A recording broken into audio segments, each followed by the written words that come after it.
Hey Taurus, hi everybody, welcome. Today I'm doing the heart-to-heart reading, which is a heart-shaped spread that I've created. I use an oracle card for the inner tip, which is common energy for both you and your person.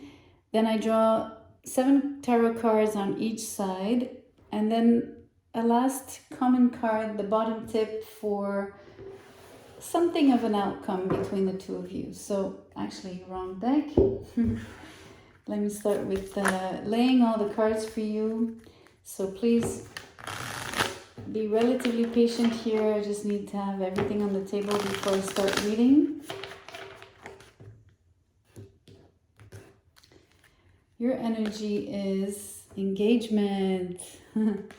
It reads, your love life is ascending to a higher level of commitment. So let's keep pulling. The cards have been pre-shuffled, so I'm going to go straight for the cut. I'm going to tell you the cards as we go along, if you don't mind, instead of listing everything here and making it sort of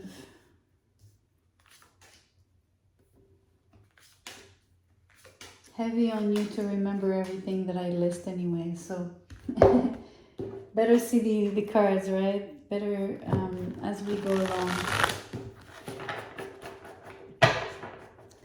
The outcome, I only read upright. You get the 8 of Air, which is the 8 of Swords. So it's interesting that the 8 of Swords would come out as an outcome for having an engagement at the onset, because it feels a little bit like you'd be trapped or have the perception of, or perceiving engagement like some kind of prison, right? But I mean, all things relative here. This is just a first shot at these two energies, but let's really look at what's here on the table. You have amazing cards, starting with you. You have Ace of Pentacles, Ace of Swords as the first 2 cards out. So you're very clear about who you want in your life, and you're very clear about making that proposition and extending all of who you are into this new beginning for you. It feels like it would be a new start. The person, for the same placements on the table, they have the 2 of Pentacles in the reverse with the 5 of Swords.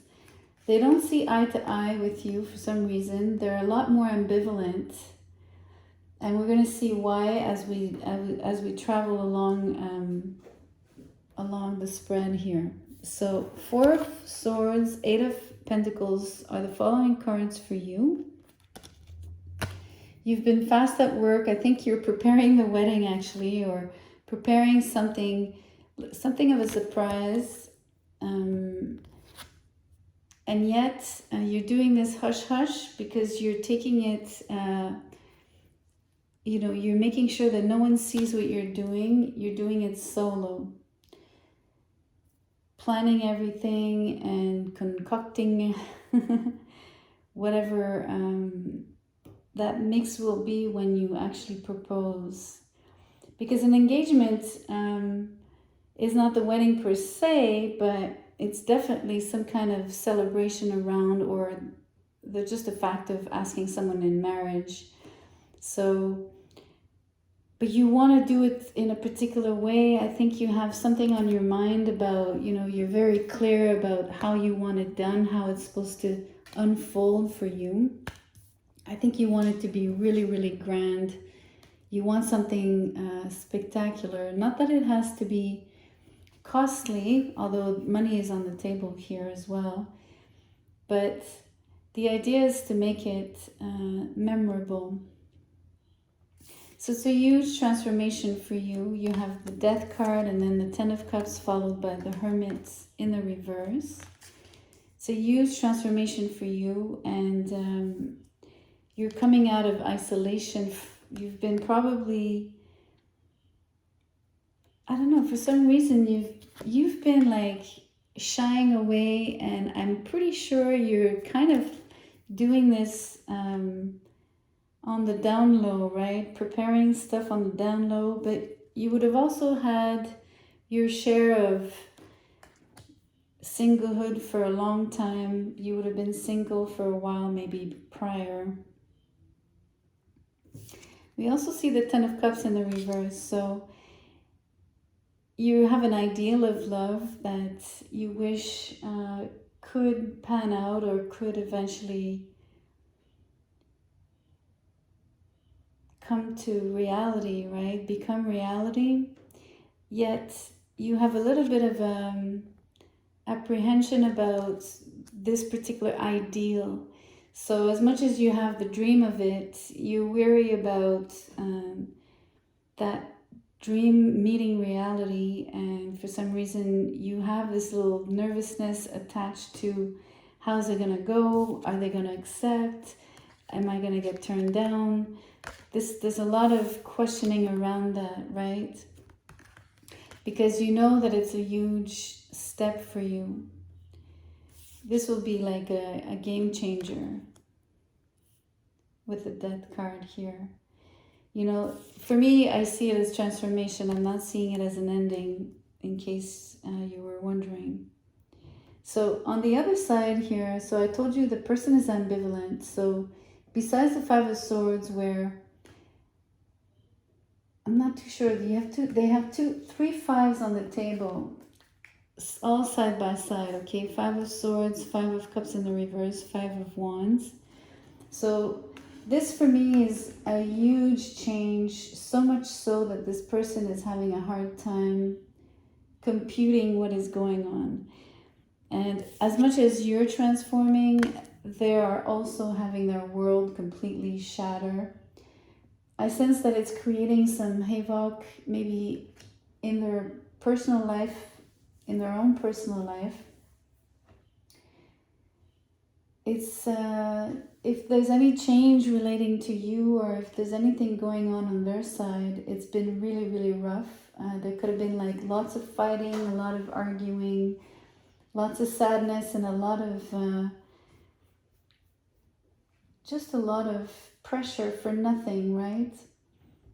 So it could have been with family members. For them, they have the Ten of Pentacles here in the reverse. So just for you to see the sequence, they have the Four of Cups in the reverse, the Ten of Pentacles, and the Knight of Pentacles. So I believe the strife would have been like maybe relating to money, family matters, how everything is supposed to be coordinated, how people work together to either save money, earn money, share money, manage the money. So I'm sensing that the 555 energy would have been this whole mess, if you want, for them. So no wonder they have an experience of love and an experience of probably marriage maybe in the past. They could have been committed. They have an experience that is a lot less positive than yours. You're a little bit apprehensive here, I told you, but you're only just wondering if you'll ever meet, if your ideals of what a relationship is, if that's going to be actually possible. This person has a different viewpoint on relationships, at least at the moment.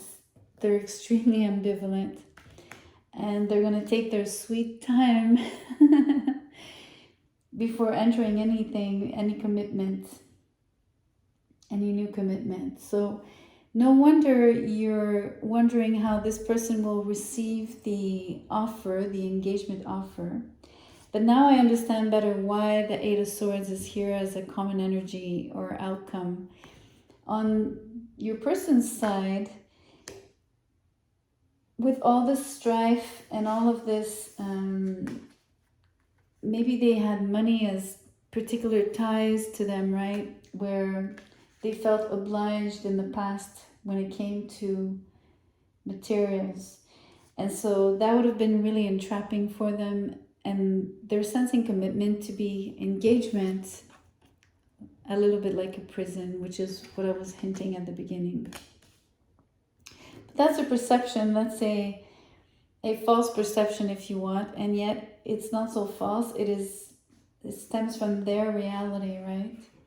So another thing to be said here is you'll be really clear, not just about what your choice is and what you want to do, but about how you're going to communicate the engagement vows, or at least the proposition that you're about to make to this person.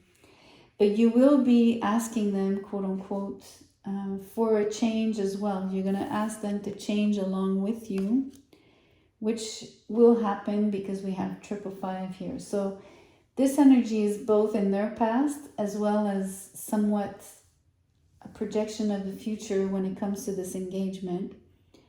I think you're going to be very sincere and straightforward about, I guess, what your expectations are when it comes to the changes that you are somewhat requesting of them, by becoming engaged. Meaning maybe you want them to leave a particular relationship or some family members behind. And when I say leave them behind, it just means maybe have more distance towards them, especially if there was strife and that things were really, really complicated, because this energy here is complications, big time. Complications and just a lot of turmoil for, a little bit like, how do you say when you make a mole out of, what's the saying? I'm sorry, I forget. A mountain out of a molehill. That kind of energy. So your person is also going to have to be receptive, which I believe they can be. They have been in the past. They have opened up, so they know that it's, they know how it happens, and they know they have to if they want a relationship. But they are cautious. They take their time. But once they commit, they're the most steadfast person ever. So that's an amazing trait. And so are you, in the sense that you're always hardworking at, working at the relationship, making sure you communicate, that you participate and co-create. But you're feeling the most enthusiastic of the two, I have to admit. You're the one that kind of carries the relationship, because I sense you have the lead. You're the person that has the, I guess, the most desire, right? Not to say that it's not reciprocal in this case. It's just a matter of, like, I don't know, I sense you to be the one in charge of the direction of this relationship. You're the one that wants to sweep the other off their feet. You're the one that really wants to nab them up. This is how it feels to me. So one thing will be important here with the 8 of Air. You could look at this as, if we only look at the imagery and we forget a little bit about what the 8 of Air is in general, you can see it would be a very angelic and subtle feeling between the two of you, right?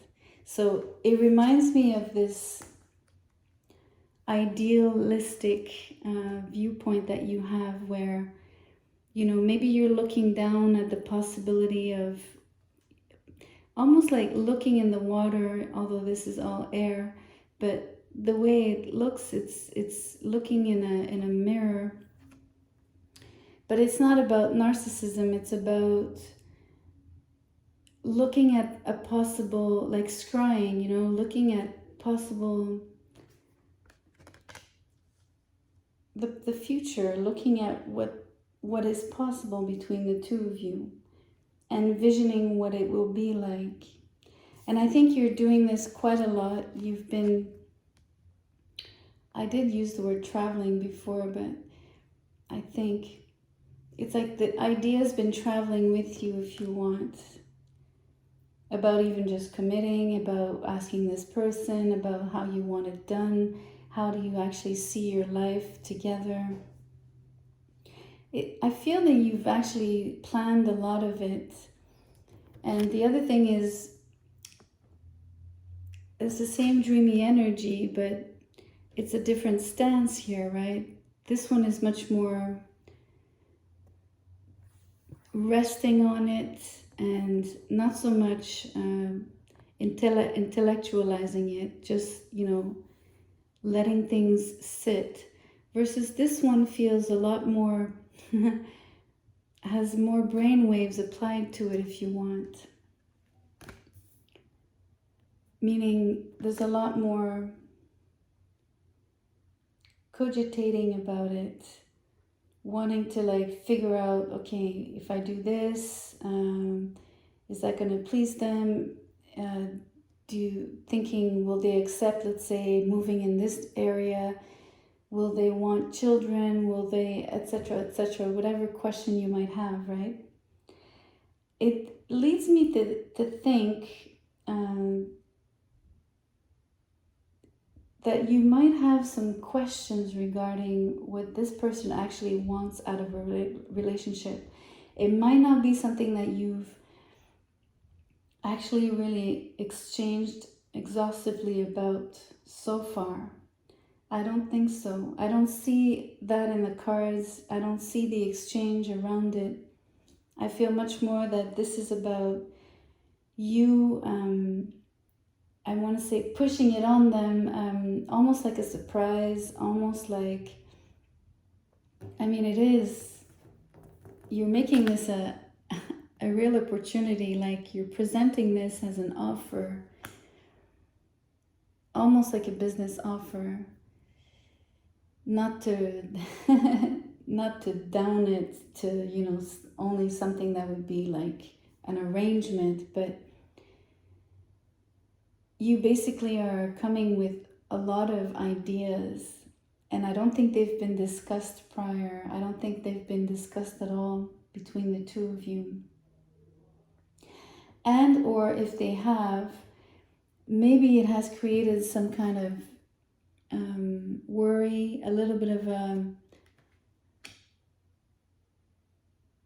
some questioning on this person's part, because now with all the 555 energy, I think they realize just how much this is gonna shatter everything they know, the way that it is now in their life. So it's like asking a lot, basically. You're asking a lot from them. But anyway, this is quite interesting, the way you're coming on so strong, and